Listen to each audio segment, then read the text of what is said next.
du Seigneur. Quand on parle du Saint-Esprit, il se manifeste. Amen. Et le Saint-Esprit est ici ce matin pour se manifester au milieu de nous. Et j'aimerais prendre avec vous un texte des Actes des Apôtres au chapitre 1, dans la version Louis II, où Jésus est avec les apôtres. Et au verset 6, ils vont poser une question. Alors les apôtres réunis lui demandèrent, « Seigneur, est-ce en ce temps que tu rétabliras le royaume d'Israël ?» Et les disciples veulent déjà la fin avant d'avoir vu le commencement. Et nous, on est comme ça, n'est-ce pas? On veut la fin avant que ça commence. On veut que tout fonctionne bien avant qu'on ait fait le premier travail. Mais ce n'est pas comme ça que ça marche dans la vie de tous les jours. Il faut d'abord se mettre à l'œuvre, il faut être responsable et il faut commencer à faire les choses que Dieu nous demande de faire et de les faire d'une façon fidèle. Ah, merci pour les amens à ma gauche. Est-ce que je peux avoir des amens à ma droite? On va le faire d'une façon fidèle. Et les disciples ici disent à Jésus, mais écoute, est-ce que c'est maintenant que tu vas faire les choses? La fin, c'est maintenant. Il dit, non, la fin, c'est pas maintenant. Au verset 8e de ce chapitre, il leur dit, mais vous recevrez une puissance, le Saint-Esprit survenant sur vous, et vous serez mes témoins à Jérusalem, en Judée, en Samarie, et puis on se déplace, et jusqu'aux extrémités de la terre. Alors, les extrémités de la terre, c'est là où tu n'as pas encore été, mais qui est très loin. Parce que chez toi, ce n'est pas les extrémités de la terre. C'est un endroit, comme disait un petit garçon, c'est l'endroit où la main de l'homme n'a pas encore mis le pied. C'est loin, les extrémités de la terre. Et les disciples, là, ils se disent, ah bon? C'est pas fini. Non, ça ne fait que commencer. Et vous allez apporter l'évangile jusqu'au bout du monde. Et de Jérusalem, l'évangile a explosé jusqu'aux extrémités du monde.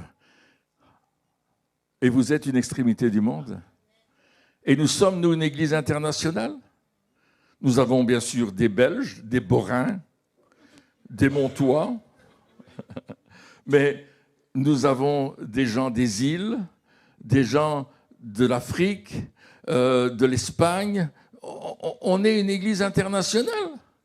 Pourquoi est-ce qu'on est une église internationale? Des gens des Philippines. Pourquoi on est international? Parce qu'on est allé jusqu'aux extrémités de la terre et que l'évangile a été annoncé aux nations. Et il y a quelques années, on avait reçu une prophétie d'un serviteur de Dieu qui était venu vers nous et il nous a dit, il y aura des gens qui vont venir dans votre église de toutes les nations et ils viendront pour vous aider dans le travail. Waouh! On a l'Afrique du Nord, les îles, l'Espagne, l'Italie, la Sicile, le Congo, la Grèce. Comment? L'Asie, le Borinage, il ne faut pas l'oublier. Ben oui, le Borinage, c'est la Samarie. Ici, on est à Jérusalem, Mons, c'est Jérusalem. Ben oui, c'est biblique. Le Borinage, c'est la Samarie. Mais c'est bien d'être samaritain. Regarde la Samaritaine. Extraordinaire, la première évangéliste. Est-ce que ce n'est pas extraordinaire de savoir que la parole que Jésus a donnée aux apôtres et qui a été donnée il y a plus de 2000 ans, elle s'est réalisée jusqu'aux extrémités de la terre. Et nous sommes là ce matin parce qu'un jour, quelqu'un est venu de Jérusalem pour nous annoncer l'évangile ici à Mons. Vous saviez ça? L'évangile est passé à travers les siècles et les âges et il est venu jusqu'à nous. C'est une énorme main que Dieu tend à l'humanité pour sauver chaque personne. Vous pouvez vous imaginer ce bras de Dieu qui est long. Le bras de Dieu n'est pas trop court pour sauver, nous dira le prophète Ésaïe, mais il est là pour nous sauver, pour nous transformer. Et quel que soit le pays d'où vous venez, aujourd'hui nous faisons tous partie d'un même pays. Le pays de la vie éternelle. Ah, j'avais oublié qu'il y avait des Français au milieu de nous. Pardon, les Français. C'est vrai. Là, c'est la Judée, je pense. Non.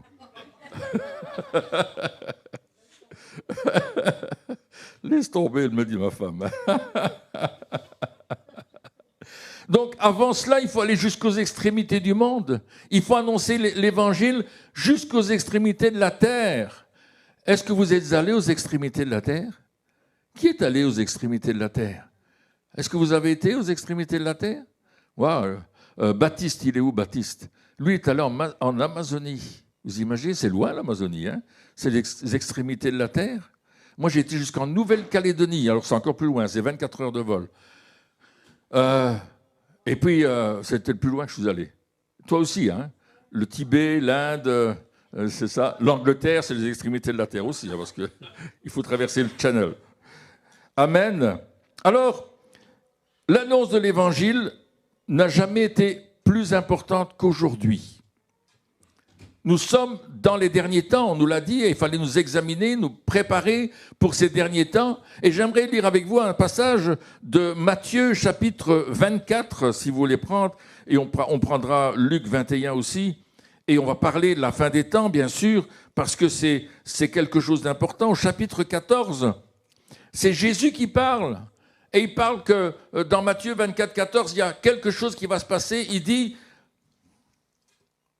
Cette bonne nouvelle, l'évangile, c'est la bonne nouvelle du royaume sera prêchée dans le monde entier pour servir de témoignage à toutes les nations. Alors viendra la fin. Mes amis, nous sommes dans des moments cruciaux. Nous voyons les prophéties bibliques se réaliser devant nos yeux. Et elles ne pouvaient pas se réaliser plus tôt que dans notre génération, parce qu'il fallait qu'Israël revienne dans ses terres, dans son terrain, là où Dieu l'avait placé, dans ce pays. Et il a fallu que cela arrive en 1948. Au mois de mai 48, l'État d'Israël, le 11 mai, a été créé. Alléluia. Et quelque chose a commencé à changer dans l'application des prophéties bibliques. Beaucoup avaient été réalisés, mais celle-là, c'était important, parce qu'elle marque un point de départ de quelque chose qui est en train d'arriver. Et aujourd'hui, le monde est dans la crainte. Pas plus tard qu'hier, au Conseil aux États-Unis, les gens disaient on a peur que la guerre s'étende, que la guerre arrive beaucoup plus fort. Mais nous avons déjà des textes dans Zacharie, des textes dans Matthieu, dans Luc, qui nous parlent de ces derniers temps et qui nous préviennent. On n'a pas besoin d'aller aux États-Unis et d'écouter la télévision. Il suffit de lire votre Bible, Matthieu 24, Luc 21. Vous avez à lire Thessaloniciens, vous avez à lire les paroles prophétiques que Paul va apporter à travers ces messages que Jésus a donnés dans les évangiles pour savoir que nous sommes dans les derniers temps et que quelque chose va arriver. Mais sommes-nous prêts pour affronter ces choses? Alors, il y a deux choses qui sont importantes. Un, que nous soyons sanctifiés, que nos vies soient en ordre. Deux, que nous annoncions l'Évangile et que nous sauvions des âmes. Alléluia. C'est ça que Dieu nous demande de faire pour sauver un maximum d'hommes et de femmes qui n'ont pas encore cette joie, cet espoir de connaître Jésus. Cet espoir de connaître un Christ d'une façon personnelle, pas une religion. Vous savez, les religions n'ont fait que des problèmes. Mais la relation avec Jésus a changé notre vie. Hier, il y avait ce jeune rappeur, Lucas, qui vient de temps en temps au milieu de nous, qui donnait son témoignage. C'est un rappeur, c'est un gars qui fait de la musique de rap et qui se produit. Et voilà que il parlait, il cherchait Dieu, il ne savait pas trop bien, plus d'espoir dans sa vie. Ses chants, c'était le désespoir, c'était des choses affreuses qui pouvaient se passer. Et puis il est venu enregistrer à notre studio de Nathanaël, ici en bas. Et puis là, il a rencontré évidemment Samuel, le technicien, qui est un chrétien engagé, et Nathanaël. Et puis il a exprimé son ras-le-bol de la vie, son désespoir, toutes les choses qu'il vivait qui étaient négatives. Et pour la première fois de sa vie, il a entendu un message positif qui lui donnait de l'espoir. Le message de l'Évangile. Et là, il a découvert Jésus. Je vais faire les choses courtes. Et il a commencé à changer les paroles de ses chants Parce que l'espoir était rentré dans son cœur. Lorsque Jésus est entré dans sa vie, l'espoir est rentré dans son cœur. L'espoir est rentré dans sa manière de marcher avec Dieu. Il est devenu un enfant de Dieu né de nouveau. Voyez-vous, ce n'est pas une question de religion, c'est une question de relation. Cette bonne nouvelle du royaume sera prêchée dans le monde entier, alors viendra la fin. Les disciples voulaient connaître la fin avant le commencement. Mais Dieu annonce à l'avance les choses avant qu'elles n'existent. C'est pour ça qu'on a la Bible. La Bible, c'est le livre le plus extraordinaire parce qu'il nous annonce le plan de Dieu. Prenez avec moi le chapitre 2 du prophète Daniel. Et j'aime beaucoup le prophète Daniel. J'ai eu l'occasion de parler avec le prophète Daniel dans son livre. Est-ce que vous parlez parfois avec les... Moi, je me pose des questions. Je pose des questions comme s'il était là, mais... Et Daniel, il était déporté. Il est en déportation. Ça, c'est pas rigolo d'être en déportation. Vous comprenez que c'est pas amusant d'être en déportation. Le peuple a été vaincu, on a tué des gens, le pays a été mis à sac et à sang, et puis lui, il est déporté et il va chez Nebuchadnezzar, j'arriverai à le dire, et chez Nebuchadnezzar. Là, on l'éduque. On lui donne un autre nom, on le fait... On lui apprend les us et coutumes du pays. Vous imaginez le changement, hein? Lui qui est hébreu, là, on lui apprend toutes sortes d'autres choses, des dieux de Babylone, etc. Et il est là, et puis tout d'un coup, Nebuchadnezzar a un rêve, et il ne se souvient plus de son rêve. Et puis, Daniel va recevoir de Dieu l'interprétation du rêve, parce que le roi, il a appelé tous ses sages et il a dit, s'ils ne me disent pas la vérité, je leur coupe la tête. Waouh! Ça, c'est un régime. Hein? Heureusement qu'on est dans une démocratie en Belgique. Hein? Tu ne donnes pas l'interprétation, mon ami, t'es zigouillé. Et Daniel va donner l'interprétation de ce que le roi a vu, n'est-ce pas? Et il va dire ça au verset 31 du chapitre 2 de Daniel. Roi, tu regardais, tu voyais une grande statue. Cette statue était immense et d'une splendeur extraordinaire. Elle était debout devant toi et son aspect était terrible. La tête de cette statue était en or pur, sa poitrine et ses bras étaient d'argent, son ventre et ses cuisses étaient d'airain, ses jambes de fer, ses pieds en partie de fer et en partie d'argile. Tu regardais lorsqu'une pierre se détacha sans le secours d'aucune main, frappa les pieds de fer et d'argile de la statue et les mit en pièces. Alors le fer, l'argile, l'airain, l'argent et l'or furent brisés ensemble et devinrent comme la balle qui s'échappe du nerf en été. Le vent les emporta et nulle trace n'en fut retrouvée. Mais la pierre qui avait frappé la statue devient une grande montagne et remplit toute la terre. Et voilà que Daniel explique un songe, et dans ce songe, il parle prophétiquement de toutes les générations qui suivent. Et il va expliquer, après il va dire, ça, la tête en or, c'est toi. C'est le régime de Babylone, c'est le règne de Babylone. Mais après, il dit, il y en a d'autres qui vont venir. Et là, il est en train de décrire les Perses. Et après les Perses, il décrit les Grecs, Alexandre le Grand. L'histoire n'a pas encore eu lieu. Ça n'existe pas encore. Mais il est en train de décrire les différents régimes qui vont arriver. Et puis il décrit les Romains, 2 jambes de fer, la séparation, et puis les doigts d'argile mélangés à du fer. Ça, c'est nous aujourd'hui. Mais il dit qu'il y a une pierre qui va venir. Et cette pierre, c'est Jésus.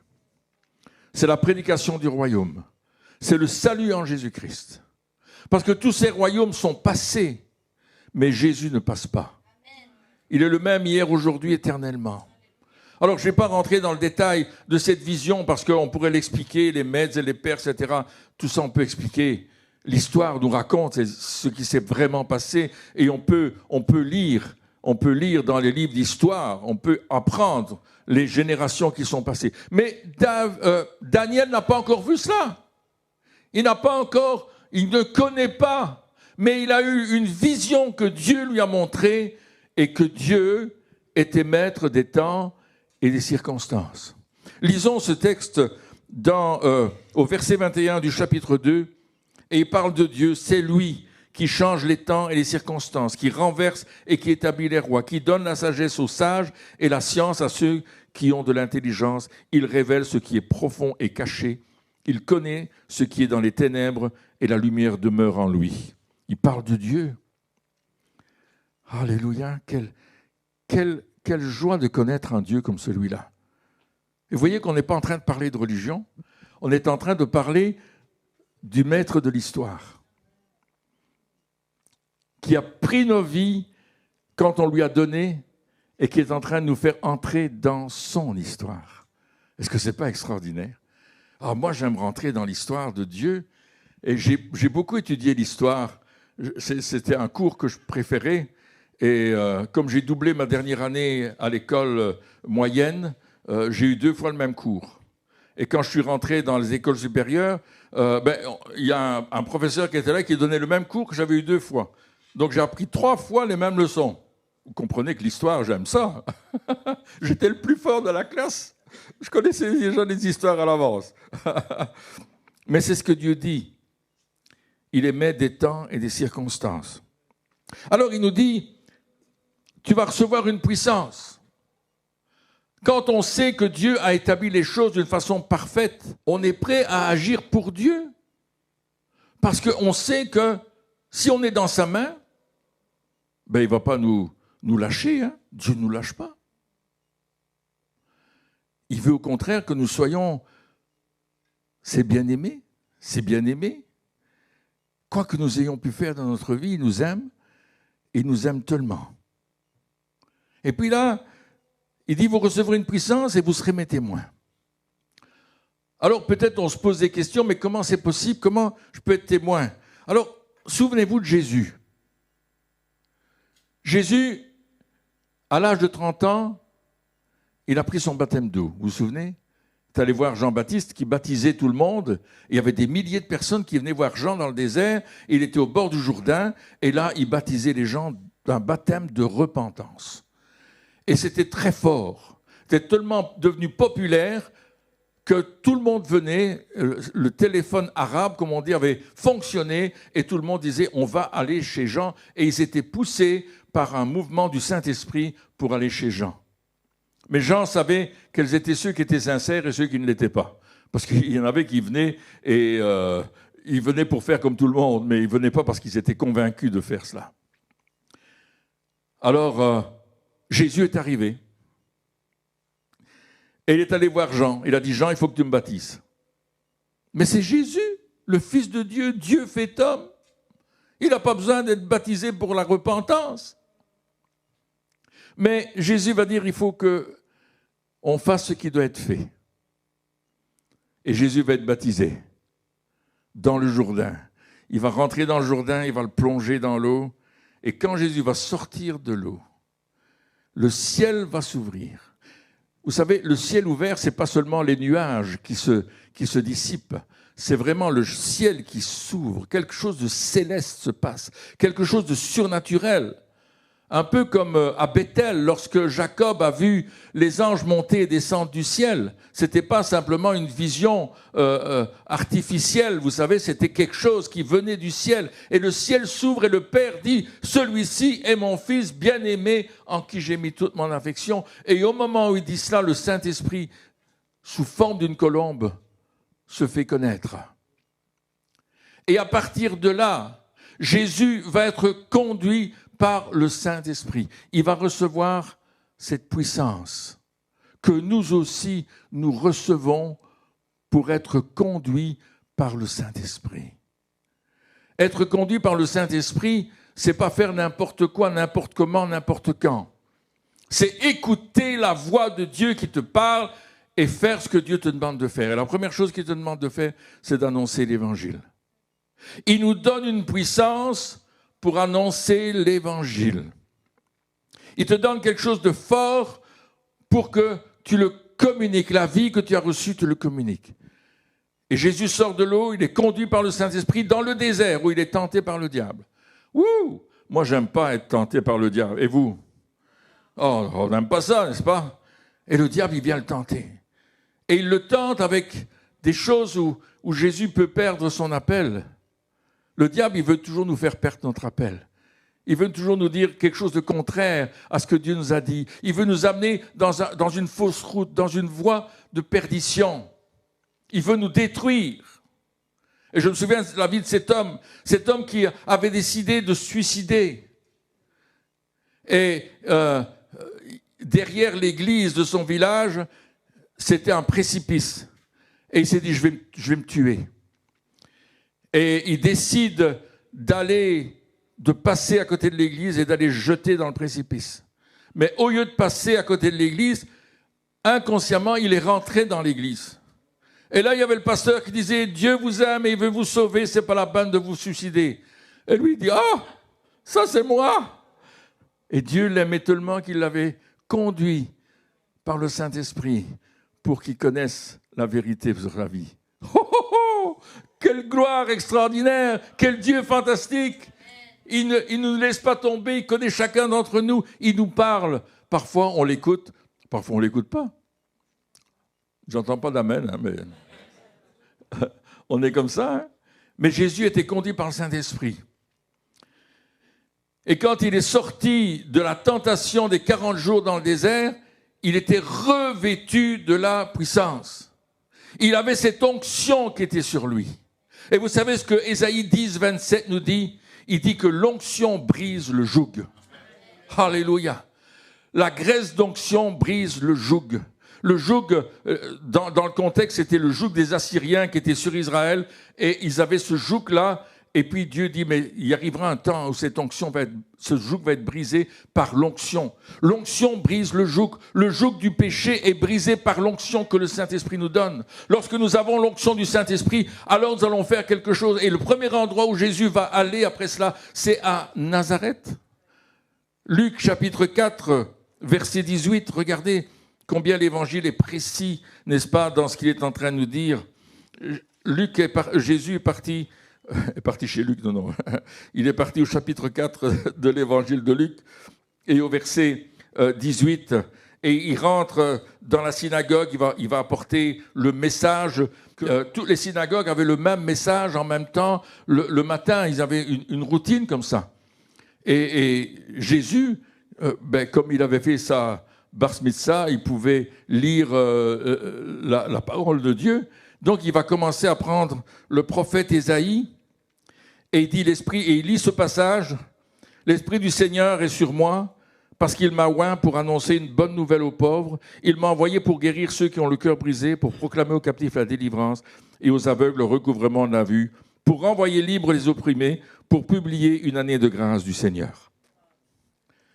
Jésus va apporter ce message à Nazareth et il va dire cette parole vient de s'accomplir. Et vous savez ce qu'ils vont faire?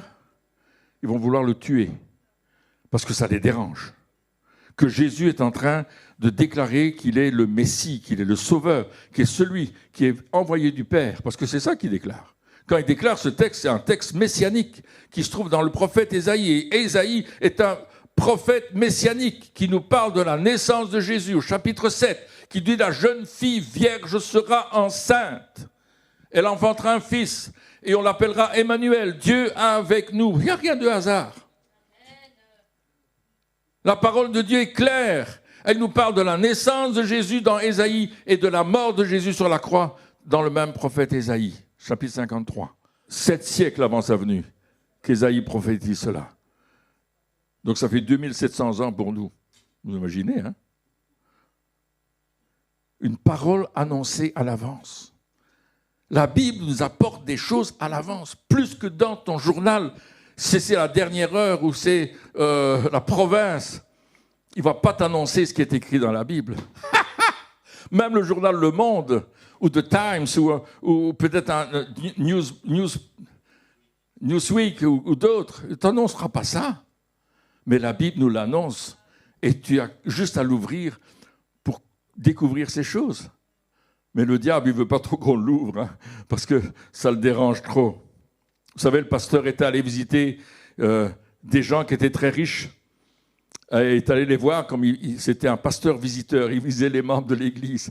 Alors, il va les visiter et puis il demande la Bible pour lire un passage.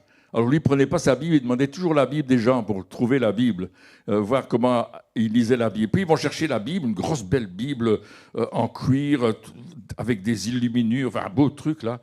Et on lui sert une tasse de thé avec une cuillère en or. C'était très riche, hein.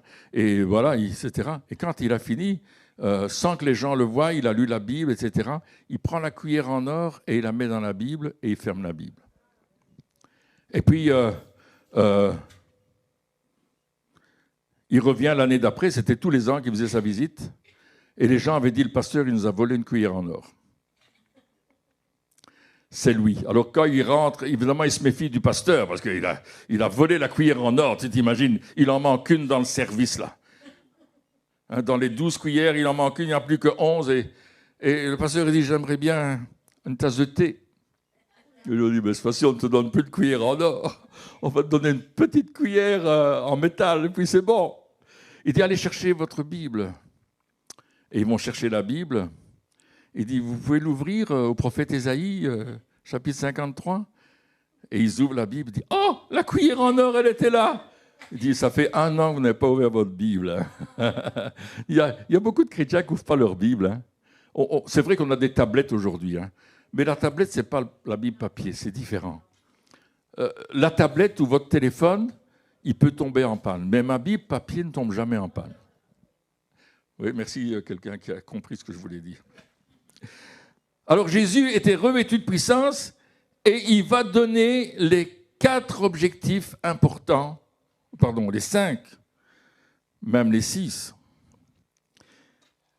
1, on peut reprendre le passage de Luc, chapitre 4, verset 18. Annoncer la bonne nouvelle aux pauvres. Annoncer la bonne nouvelle. Objectif numéro 1. Annoncer la bonne nouvelle. Dis à ton voisin, annoncer la bonne nouvelle. Dis-le à quelqu'un, annoncer la bonne nouvelle. Dis-le encore une fois, à l'autre voisin maintenant. Annoncer annoncer la bonne nouvelle. Deuxièmement, guérir. Dis guérir, dis guérir. Guérir ceux qui ont le cœur brisé. Ensuite, il dit délivrer. Waouh, délivrer, la délivrance. Ensuite, il dit éclairer, ouvrir les yeux. Il ouvre les yeux des aveugles, mais il nous éclaire aussi. Parce que quand on ne connaît pas Christ, on est aveugle. On croit qu'on connaît tout, on croit qu'on n'a pas besoin de lui. En tout cas, moi, j'étais comme ça, je ne sais pas vous. Hein. Moi, je croyais que j'étais un bon chrétien. Hein. Je croyais que j'étais le meilleur. Le meilleur dans les bêtises, peut-être, mais il a fallu que je rencontre Christ. Et puis, publier une année de grâce, c'est-à-dire un jubilé, c'est-à-dire un changement définitif dans notre vie. Le jubilé en Israël, c'était tous les 50 ans, quand à un certain moment, on te remettait tes dettes. On avait pris ta maison, on avait pris ceci, on te les rendait. Jubilé, c'était remise à zéro. Le reset de Dieu. Les hommes n'ont pas inventé le reset, là. Dieu l'avait inventé bien avant. C'était une mise à zéro parce que tout le monde était égal, mais tout le monde ne faisait pas toujours les bonnes choses. Alors, on devait payer pour nos conséquences. Et encore aujourd'hui, vous devez payer pour vos conséquences. Vos bêtises. Si vous roulez à gauche sur la route et que vous avez un accident, croyez-moi, vous allez le payer cher. Donc, 1, annoncer la bonne nouvelle. 2, guérir ceux qui ont le cœur brisé, guérir les malades. Délivrer ceux qui sont possédés par l'ennemi. Éclairer, ouvrir les yeux des aveugles, c'est-à-dire qu'on est aveugle spirituel, mais les aveugles physiques aussi. Et publier cette année de grâce. Jésus est venu pour libérer. Et 1 Jean 3,8 dit que Jésus est venu pour détruire les œuvres du diable. Waouh! Mais si nous sommes du côté de Jésus, nous aussi, nous allons détruire les œuvres du diable. Nous allons voir le diable tomber parce que Jésus nous a donné cette autorité contre lui. Alléluia! c'est lui qui a peur de l'Église. C'est lui qui a peur du corps de Christ qui se lève et qui proclame la vérité. Alors il essaye de la combattre de toutes sortes de manières, mais c'est à nous de nous lever et de garder ce message d'une façon puissante et de remplir cela, parce que cette onction qui nous a été donnée, elle nous a été donnée pour remplir le royaume de Dieu avec les hommes et les femmes qui ne le connaissent pas encore.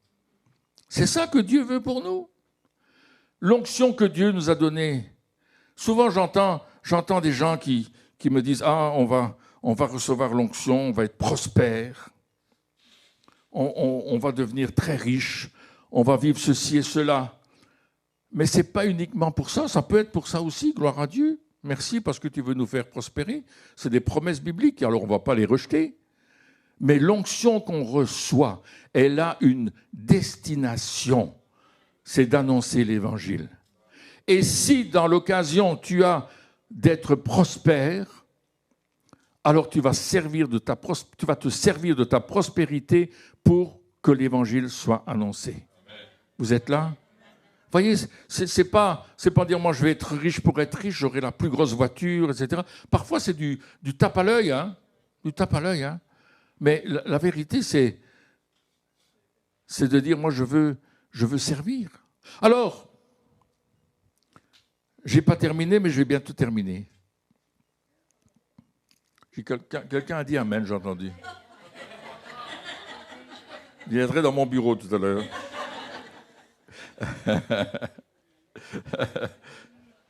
Luc 21. Luc 21, c'est le pendant de Matthieu 24.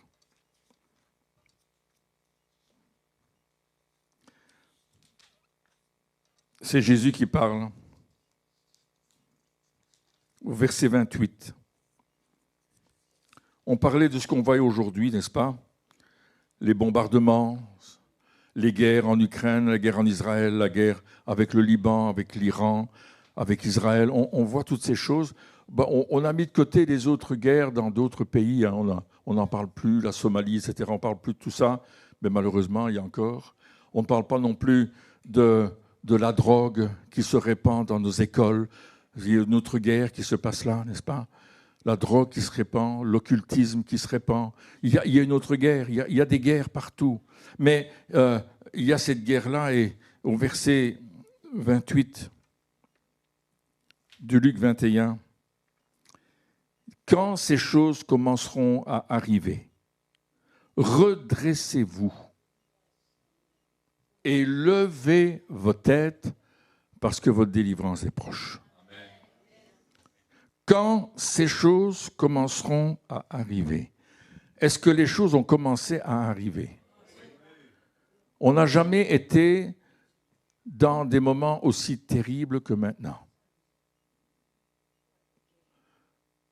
Les pays d'Europe sont en dette de plusieurs milliards.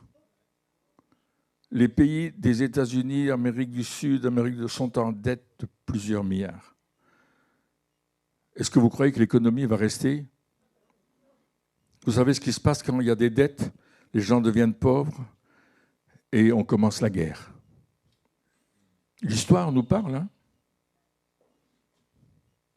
L'histoire nous parle d'une façon claire. Regardez les années 36, 37, 1936, 1937. Comment le nazisme a commencé à monter, comment il a commencé à prendre place. À cause de toutes sortes de choses, je ne raconterai pas l'histoire de ce qui s'est passé après 14-18, où on a appauvri, la France a appauvri l'Allemagne à tel point que les gens étaient en train de mourir de faim. On paye le prix de nos bêtises, l'Allemagne payait le prix de ses bêtises, mais après... Quand ces choses commenceront à arriver, et elles commencent à arriver, on dirait que j'écoutais des personnalités qui parlaient de ce qui se passait aujourd'hui, et c'est comme si ils ne prennent pas conscience du temps dans lequel nous sommes. Ils se rendent bien compte de quelque chose, mais ils veulent en parler, ils veulent faire comment c'est ça? Ils veulent faire le buzz, c'est ça le bis? Le buzz, ils veulent faire le buzz. Moi, je fais l'autobus, lui, il fait le buzz. Ils veulent qu'on en parle, ça fait de l'audimat, et puis voilà. Mais ils ne sont pas conscients que nous sommes dans les derniers temps et que Jésus est sur le point de revenir. Il revient bientôt. Comment ? Non, ils n'ont pas de solution, c'est clair. Mais nous, on sait que Jésus revient bientôt, parce que c'est écrit dans la Bible. Et c'est pour ça qu'on annonce l'Évangile. Pour que quand Jésus va enlever son Église, il va nous enlever tous avec lui, sur les nuées du ciel. Lorsque cet événement va se passer, tout œil le verra. Et écoutez, on n'a jamais annoncé l'Évangile aussi loin qu'aujourd'hui, avec les médias. Dieu a ouvert des portes. Il y a des gens qui ont envoyé des tas de satellites dans l'espace pour que tout le monde ait accès à Internet. Moi, je dis merci Seigneur. Eux, ils l'ont fait parce que c'était des businessmen. Ils voulaient s'enrichir avec ce genre de système. Mais nous, aujourd'hui, on peut dire gloire à Dieu. Ça nous permet d'annoncer l'Évangile au fin fond de la brousse. Et nous, on a nos émissions de télévision sur EMCI TV. Et il y a des gens qui nous écrivent du fin fond de l'Inde, du fin fond de pays d'Afrique ou d'îles, là où on ne connaît même pas que ça existe. Parce qu'ils ont entendu, ils ont vu, ils ont reçu le message de la bonne nouvelle. Mes amis, c'est le temps, c'est le moment aujourd'hui d'annoncer l'Évangile. C'est le moment de nous lever, de nous redresser. Faites le mouvement, redressez-vous, redressez-vous. Levez la tête maintenant, car votre délivrance est proche. Alléluia. Merci Seigneur pour cela. Je prie Père que ton message continue à nous parler. Que ton message continue à parler à nos cœurs. On a besoin de cette relation avec toi. On a besoin de cette force, cette puissance du Saint-Esprit. On a besoin d'être téméraire pour annoncer l'Évangile, pour annoncer la parole de Dieu. Pas seulement dans un bocal ou dans un local d'église, mais à l'extérieur, chez les gens qui ne te connaissent pas, qui ne t'ont jamais rencontré, qui sont peut-être entre guillemets chrétiens, mais qui ont besoin d'une rencontre avec toi. Une rencontre qui va changer leur vie, qui va mettre sur leur vie un appel extraordinaire. Et Seigneur, c'est ce que tu veux faire. Merci de continuer de bénir cette église, mais pas seulement la nôtre, toutes les églises qui sont dans cette région. Seigneur, dans cette Jérusalem qui est Mons, la ville du bon Dieu. Seigneur, bénis les églises, que le feu de l'Esprit les visite, que l'amour de Dieu les accompagne et qu'ensemble nous soyons unis d'un même accord, que nous soyons d'une même pensée, d'un même cœur, unis en Christ, pour que cette ville reçoive le message de Jésus et que toutes les puissances des ténèbres qui agissent au milieu de nous, le banditisme, le trafic d'armes, le trafic de drogue, le trafic d'êtres humains, quittent cet endroit pour ne plus jamais y revenir. Nous voulons voir la gloire de Dieu ici, non pas à cause des politiques, mais à cause de Jésus présent et proclamé dans cette ville. Et nous déclarons que la puissance de Dieu va se répandre ici, que le réveil est en train de venir, que l'onction de Dieu est là pour servir le Seigneur. Alléluia. Levons-nous un instant. Levons-nous. Adorons le Seigneur. Adorons le Seigneur pour l'onction qu'il est en train de déposer sur nos vies maintenant. Lève tes mains vers le ciel. Commence à le bénir. Je vais prier pour que cette onction descende. Viens, Saint-Esprit. Oh, viens, Saint-Esprit. Fais-nous sentir ta présence. Fais-nous sentir ta présence. Viens, Esprit de Dieu. Oh, viens, Saint-Esprit. Oh, viens, ô Saint-Esprit. Fais-nous sentir ta présence. Fais-nous sentir ta présence. Fais-nous sentir ta présence, ô Saint-Esprit. Chante-le encore une fois. Oh, viens, Saint-Esprit, oh, viens, ô Saint-Esprit, fais-nous sentir ta présence, fais-nous sentir ta présence, fais-nous sentir ta présence, fais-nous sentir ta présence, ô Saint-Esprit. Revêt-nous de ta puissance, revêt-nous de ta puissance, revêt-nous de ta puissance, Revêt-nous de ta puissance, ô Saint-Esprit. Seigneur, je veux prier que cette onction descende. Que cette onction descende sur chacun d'entre nous. L'onction qui brise le joug. L'onction qui brise les œuvres de l'ennemi.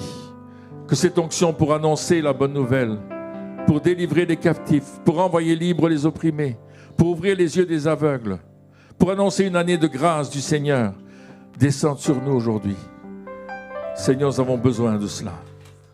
Sans toi, nous ne pouvons rien faire, mais avec toi, nous pouvons tout faire. Avec toi, nous sommes des plus que vainqueurs. Avec toi, nous sommes des plus que vainqueurs.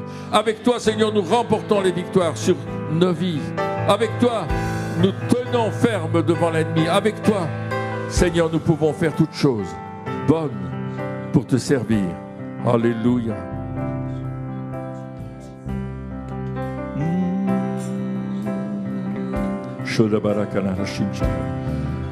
Goramanandia Chanamanandia Korarabarashitana O Marana Kanamananda Yashida Bara Kori Diminana Shanana. Oh viens Saint-Esprit, oh viens, oh Saint-Esprit, revêt-nous de ta puissance, revêt-nous de ta puissance. Revêt-nous de ta puissance, revêt-nous de ta puissance, ô Saint-Esprit. Oh viens Saint-Esprit, oh viens, ô Saint-Esprit. Revêt-nous de ta puissance, revêt-nous de ta puissance. Revêt-nous de ta puissance, revêt-nous de ta puissance, ô Saint-Esprit, oh viens Saint-Esprit, oh viens Saint-Esprit, oh viens, ô Saint-Esprit, revêt-nous de ta puissance, revêt-nous de ta puissance, revêt-nous de ta puissance, ô Saint-Esprit, révèle